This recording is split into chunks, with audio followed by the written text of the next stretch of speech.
Rega adalah seorang pemuda yang sedang merantau ke Jepang. Lastri, kamu sudah dengar belum kalau katanya perusahaan ini bakal nge-PHK semua pekerja yang dari Indonesia?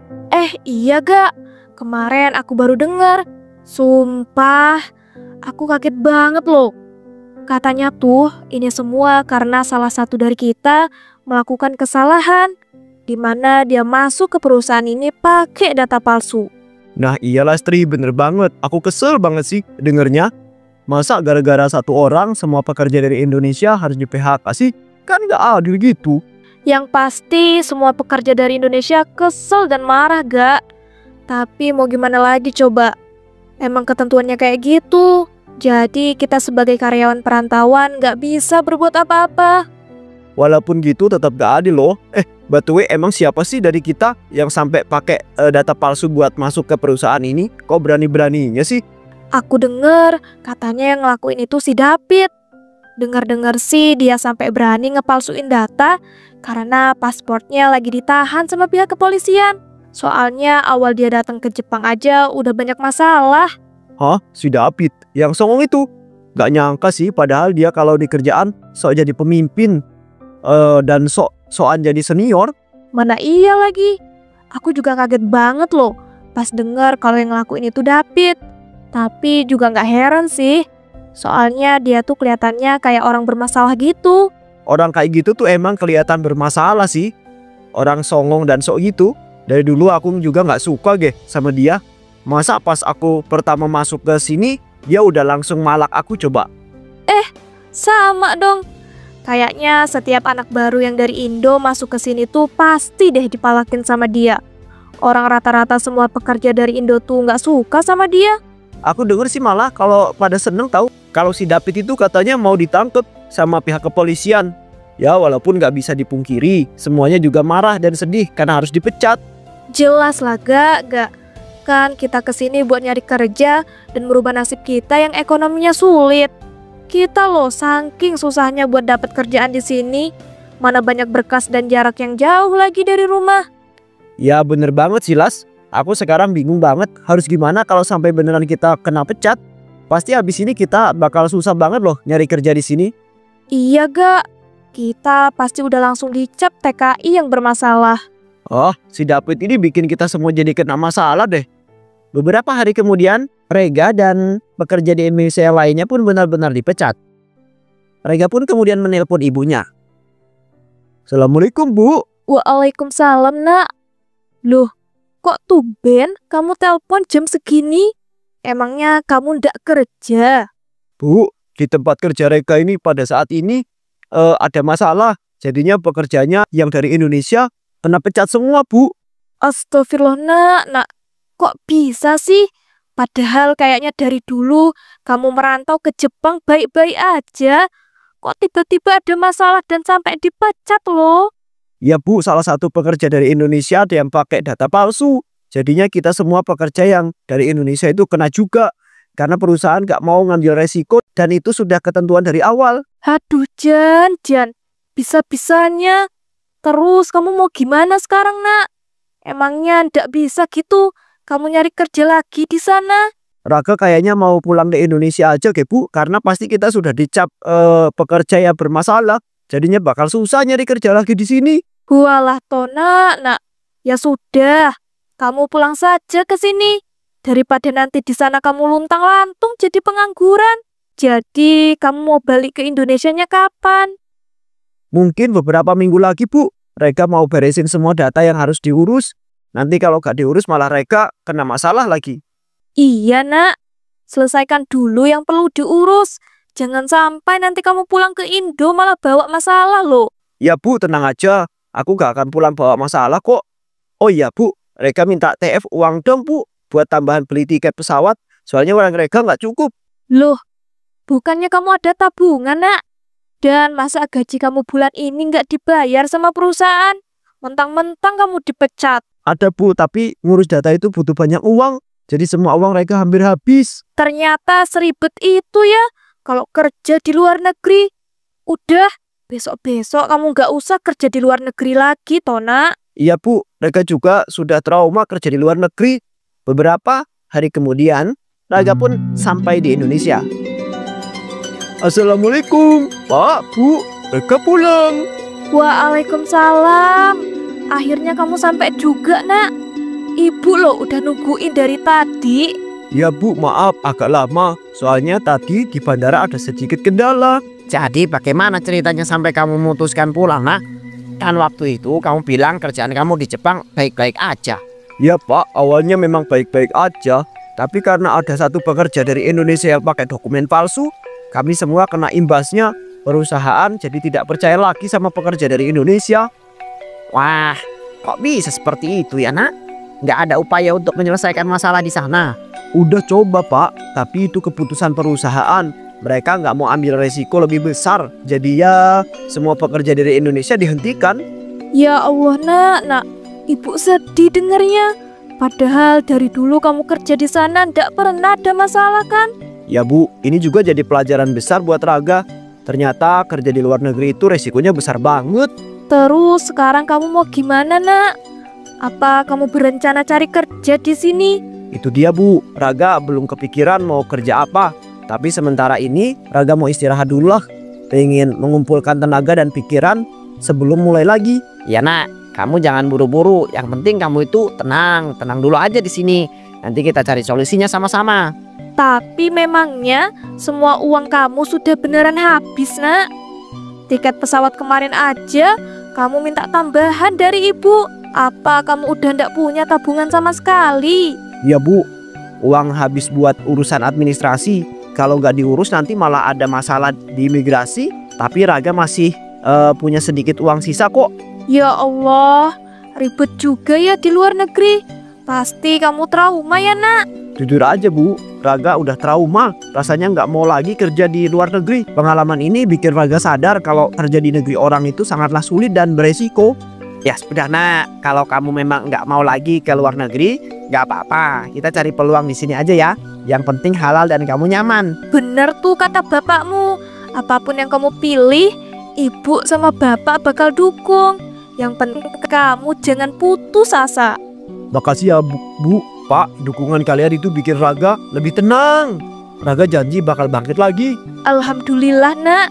Ya udah, sekarang kamu istirahat dulu. Nanti ibu masak makanan kesukaan kamu ya. Kamu pasti belum makan kan? Ya Bu, Raga lapar banget nih.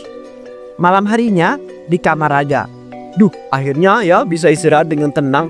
Kalau udah sampai rumah nih, aduh, udah aman dan gak perlu bikin paspor dan dokumen lagi. Tapi kerja apa ya kalau di sini? Apalagi kata ibu tadi kalau nyari kerja di sini katanya susah. Duh, gimana ya? Coba deh aku cari lowongan kerja online. Siapa tahu kan ada. Raga pun membuka HP dan mulai mencari lowongan kerja lewat sosmed. Loh, apa ini? Seorang konten kreator mencoba nato Jepang. Dih, kok mau sih makan nato yang gak enak itu? Mana baunya kayak kaos kaki lagi. Tapi kok yang nonton banyak banget ya.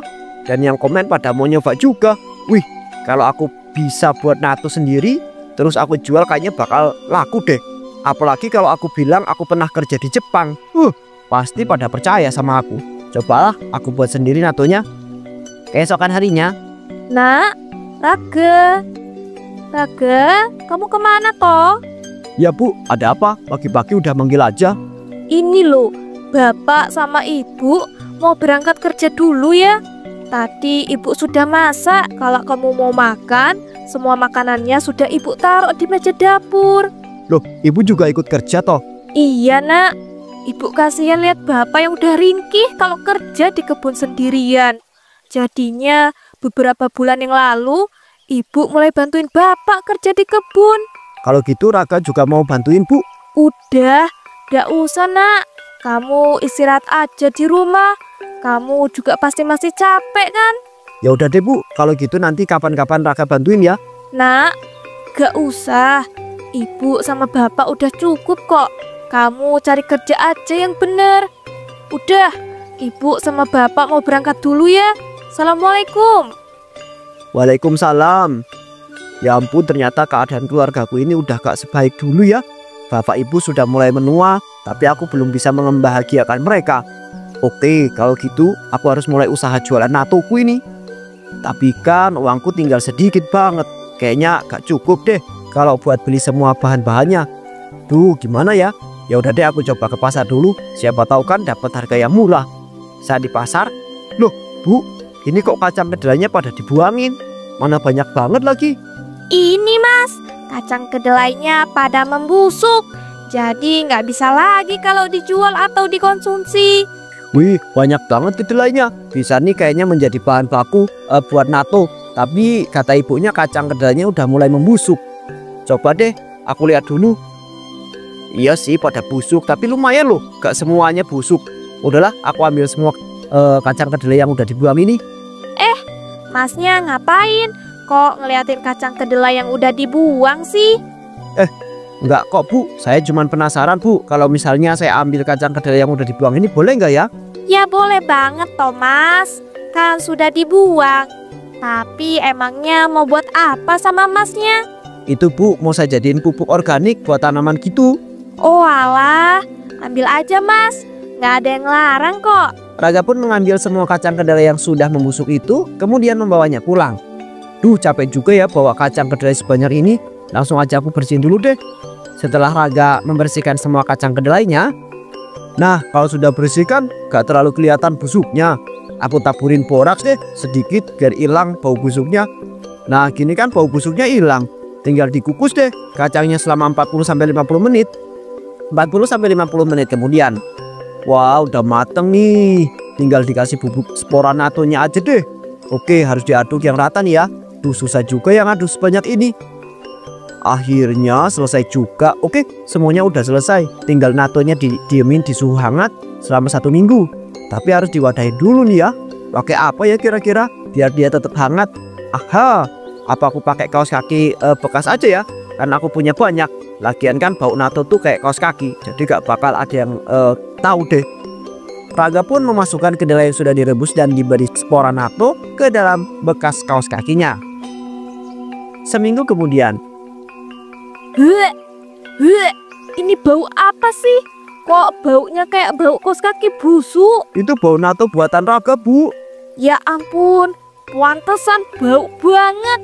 Kamu ngapa Tona? Pakai acara buat nato segala?